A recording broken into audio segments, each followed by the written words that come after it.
Hey everybody, BDF44 coming at you with another video. Happy holidays, Merry Christmas Eve, all that good stuff. The Lakers. So, as we all know, we're trying to fill our roster up with just anybody, bodies basically. And you're seeing guys get signed all over the league that probably wouldn't get opportunities at this time, but you're seeing that happen for them now, and it could be a blessing for those guys for sure. So, the Lakers have called up some guys from the LA area that can help them with their body issue, and those names are Stanley Johnson and Darren Collison. Of course, as I said, these are LA guys who are from the area, guys who have, I think in Stanley Johnson's case, who still believes he has upside in a career to have in this league. Is still a developing player, and Darren Collison's a guy who we've been long talking about picking up many times. Just like a lot of guys on this team have been linked to this team for many years. He's finally, after literally talking about this for like 12, 13 years, going to put on a Laker uniform and represent his city he's from. Obviously he's a UCLA product, point guard, had a great year, college that year, had a good career. But at this point, he's pretty much near the end of his career, out of the league more or less.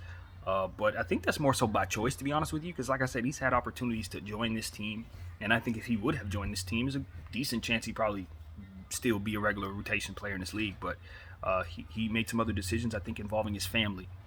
But the Lakers called today, and he was able to get it done. So we're going to put him in uniform and have him ready going forward, obviously barring any setbacks. I mean, the situation that you're running into now is, as I said in the previous video, these players are going to be facing COVID restrictions as well, possibly COVID protocol as well. We've seen situations where guys get signed and then immediately go into the protocol.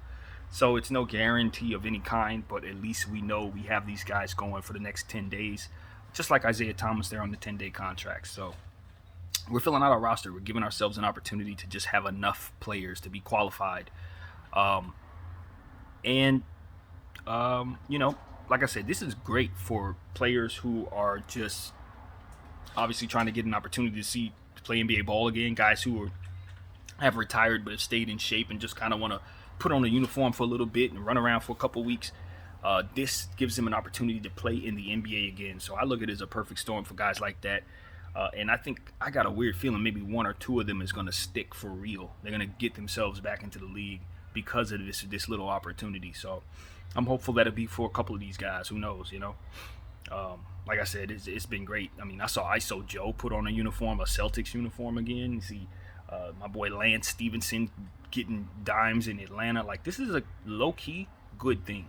Because some of these guys, by way of the G League, are still in shape.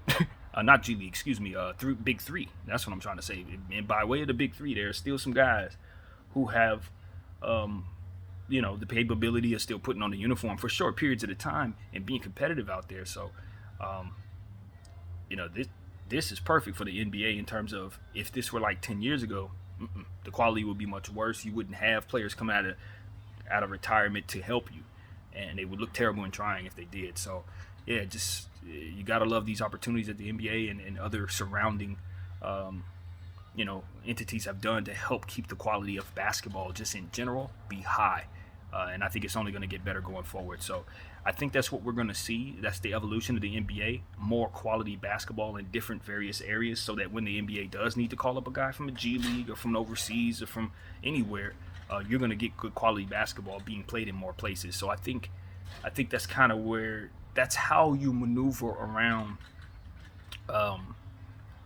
this COVID era. It's more emphasis in investing heavier in those systems, those farm systems, your G Leagues and various things. That's how you do it. Because the key is to understand that you're constantly going to need to have every team be deep. You're going to constantly need professional level basketball players to come out of anywhere and everywhere at all times. So if the NBA really wants to find a solution, I think it's somewhere in there.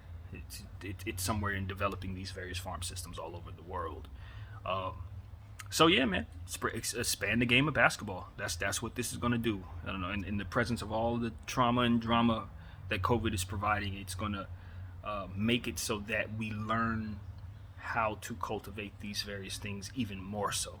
So that can be a good thing. So that's what we got. Obviously, the Lakers play the Nets tomorrow. I don't know if those guys are going to be suiting up or not. Who knows? But they can. As of right now, they should be able to. So that's what we're looking at, man. My name is BDF44. Again, Merry Christmas to everybody. If there's more news to tell, I'll be here giving it to you. All right, BDF. Peace.